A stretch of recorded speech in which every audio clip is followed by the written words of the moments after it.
Imagine this. You wake up in the dead of night, the air thick with silence. Suddenly a soft whisper brushes past your ear, but you're alone, or so you thought. What if the shadows in your room aren't just figments of your imagination? Fear is a primal emotion, rooted deep within our psyche. It's the body's alarm system, honed over millennia to protect us from danger.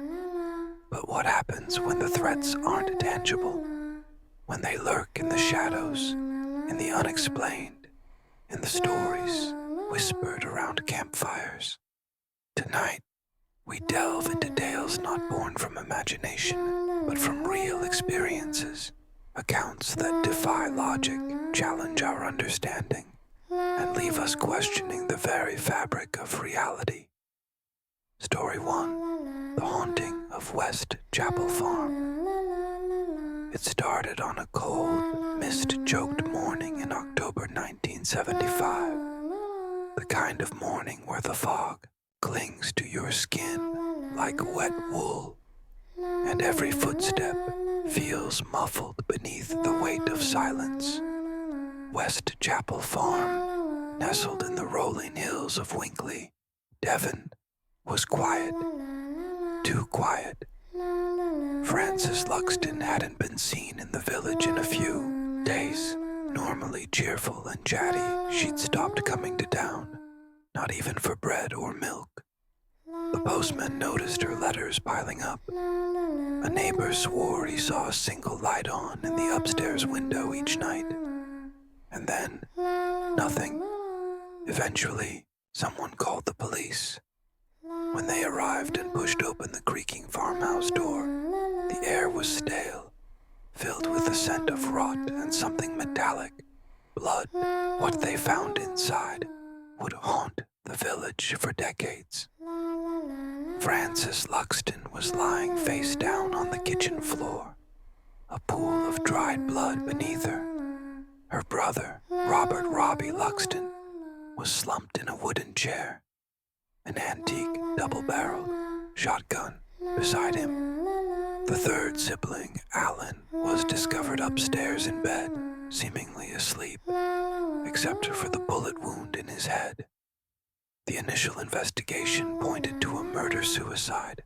Robbie had shot Frances and Alan before turning the gun on himself. That's what the paper said. Case closed. But the villagers and some police officers weren't so sure. Robbie was known to be mentally fragile.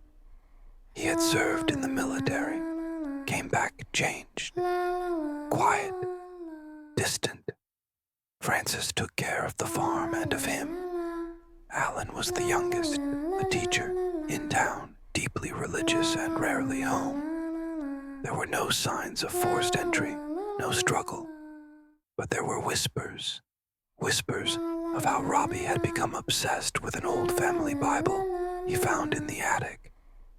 He had told a neighbor weeks earlier that something's wrong with this place. It's not just us living here. That statement never made it into the official report. After the deaths, the new owners of West Chapel Farm didn't stay long. The first couple lasted 3 months. The wife was found wandering the nearby woods barefoot, muttering about voices coming through the floorboards. The next tenant left after reporting heavy footsteps in the attic and a man whispering scriptures from an empty room. A local priest was called in once. He lasted 10 minutes inside before stumbling out, pale as a sheet, refusing to speak of what he felt in the house. As for the farm, it's still there, overgrown, windows cracked, and on some nights, the villagers say you can see a flicker of light from the upstairs window, just like before. Story 2. The Man Beneath the Bed. It started when my keys went missing. I live alone, small apartment, 1 bedroom, kitchen, no roommate. I'm careful, borderline obsessive. about where I leave things. Keys go on the hook, always. But that night, they weren't there. I searched every drawer, flipped the couch cushions, even emptied the trash. Nothing. Just as I was about to give up, I found them under my bed. Odd, right? I hadn't even been in my bedroom since morning. But okay, maybe I dropped them. I let it go. Then came the food. I'd wake up to half-eaten cereal bowls in the sink. The fridge light would be on in the middle of the night. I chalked it up to me being tired. Sleepwalking, maybe. That was until the third night. It was 3:12 a.m. when I woke up. No noise. No lights. Just this feeling, like I was being watched. I sat up and the silence was deafening. Then, a whisper. Not words. Just breath. Right beneath me. I jumped out of bed, heart slamming in my chest. I dropped to the floor and yanked the blanket up to peer underneath. Two wide, wild eyes stared back at me. My roommate, or rather, my former roommate. He had moved out 3 months earlier. No arguments, nothing strange. He just said he needed space. I helped him pack, watched him leave. Yet here he was, curled beneath my bed, like some kind of animal, whispering nonsense to himself. His nails were overgrown, his skin pale and greasy. When I screamed, he didn't flinch. He just whispered, "I missed being close to you." The police took him. Turns out he never left town. He'd been sneaking in through the bathroom vent and living in the crawl space, slipping under my bed at night to watch me sleep. He'd been doing it for weeks. I moved the next day, but I still wake up sometimes at 3:12 a.m. And every time I wonder, what if he's found another way in? Story 3, the Dyatlov Pass Incident. 9 experienced hikers disappeared into the frozen wilderness of the Ural Mountains in early 1959. What came back wasn't them. Igor Dyatlov led the group, seasoned mountaineers, most in their 20s. They left Yekaterinburg on a crisp January day, hoping to conquer a route deemed Category 3, the toughest. But they never returned. Weeks later, search teams found their tent slashed open from the inside. Their belongings, boots, coats, food, were still there, but the hikers were gone. Scattered footprints led down the snowy slope, barefoot and in socks. The bodies were found one by one, some under shallow snow, others much deeper in the forest. 2 were huddled near the remains of a fire, frozen stiff. Others had injuries that defied explanation. One had a crushed skull with no sign of external trauma. Another's rib cage was shattered, her tongue missing. One woman's face was frozen in a scream, her eyes wide open, sockets empty. The official cause? A compelling natural force. But what is that supposed to mean? Over the decades, theories ran wild. Avalanche, infrasound panic, military experiments, even Yeti attacks. Locals speak of curses, of strange lights in the sky the night the hikers died. The area is now nicknamed Dead Mountain. Some of the rescuers who found the bodies later reported intense nightmares for months. One even refused to enter the woods again, claiming something followed them back. Even now, more than 60 years later, we still don't know what really happened on that mountain. But here's the part that chills me the most. The last photo found on Dyatlov's camera. It shows a blurry figure, tall and dark, standing between trees, watching, Story 4. The Watcher House. It was supposed to be their dream home.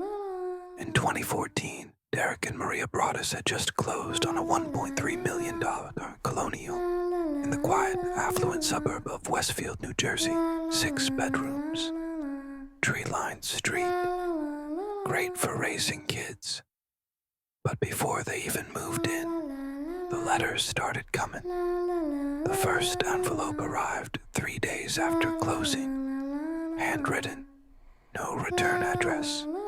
Dearest new neighbor at 657 Boulevard. It began. Do you need to fill the house with the young blood I requested? They thought it was a prank.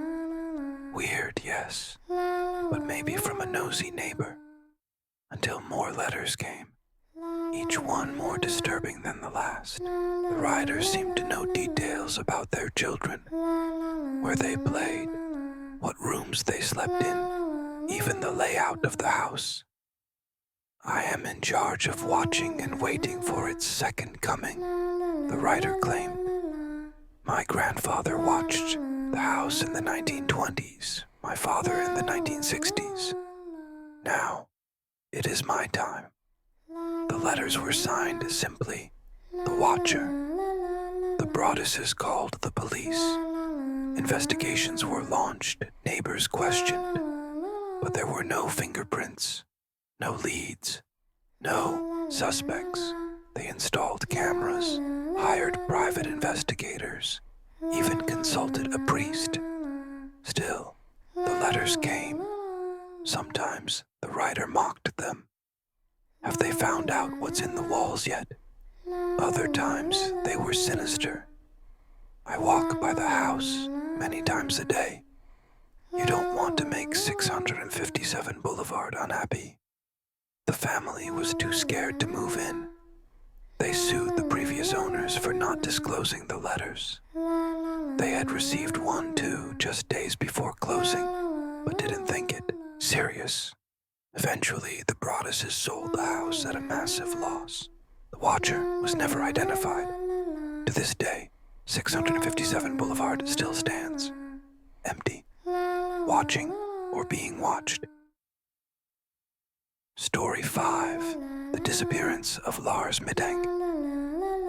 It's one of the most unsettling real-life disappearances caught on camera. In 2014, Lars Middank, a 28-year-old German tourist, was vacationing in Bulgaria with friends. A quiet, normal guy, nothing out of the ordinary, until a bar fight left him with a ruptured eardrum. Doctors advised against flying, so his friends returned home while Lars stayed behind to recover. Alone, then, his behavior changed. He started texting his mother in panic. I'm being followed. I don't feel safe. Please cancel my credit card. He checked out of his hotel in the middle of the night, reportedly saying he feared someone was trying to poison him. On July 8th, he arrived at Varna Airport. Security footage shows him calmly entering the terminal, talking to an airport doctor about his ear.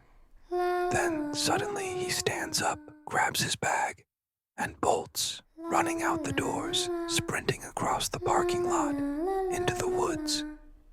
That's the last anyone ever saw of him. He left behind all his luggage, passport, wallet. Search parties combed the area for weeks. Nothing. To this day, no body has been found. No trace. Just a 28-year-old man vanishing in broad daylight. Some believe he suffered a psychotic break. Others think something, or someone, really was after him. The footage is still online. Go watch it if you dare. Story 6. The Phone Stalker. It started with a ringtone. In 2007, 3 families in Washington state began receiving calls. Strange ones. They would ring day and night, anonymous numbers, sometimes blocked. When answered, there'd be static, sometimes heavy breathing, Other times, the voice of a child crying. But then it escalated. The callers knew things. Private conversations held inside the house. What clothes they wore that day. What their children were doing. One girl said the voice repeated back everything she'd said to her sister earlier that afternoon, word for word. They unplugged phones, got new numbers. It didn't matter. The calls kept coming. Eventually, voicemails arrived. Threats. The voice said it would slit their throats, watch them, sleep. It knew where they lived. One night, a family came home to find their TV turned on, volume maxed. The word die written in black marker on their bedroom window. From the inside, police and phone companies were baffled. The FBI got involved. And here's the most disturbing part. They traced the calls back to the victim's own cell phones. The stalker had somehow hacked into their devices, turning them into microphones, listening 24/7. To this day, no one knows how the hacker pulled it off, but it stopped as suddenly as it began. One day, the calls just ended. But ask those families, and they'll tell you they still don't sleep the same, not knowing if someone or something was ever really gone. Makes you wonder, doesn't it? How many times have we felt that cold shiver, heard a creak, or got movement out of the corner of our eye? Maybe we tell ourselves it's nothing. Maybe we turn the lights on and laugh. But sometimes, just sometimes, we're not imagining it. Fear isn't just a reaction. It's a connection to the unknown. These stories, though unsettling, remind us of the mysteries that surround us. Perhaps what we fear isn't just in our heads. Maybe it's been with us all along. Have you ever experienced something that left you questioning reality? Share your story below, if you dare. If these tales stirred something within you, consider subscribing for more real-life horrors. Like, share, and comment to join our community of truth seekers.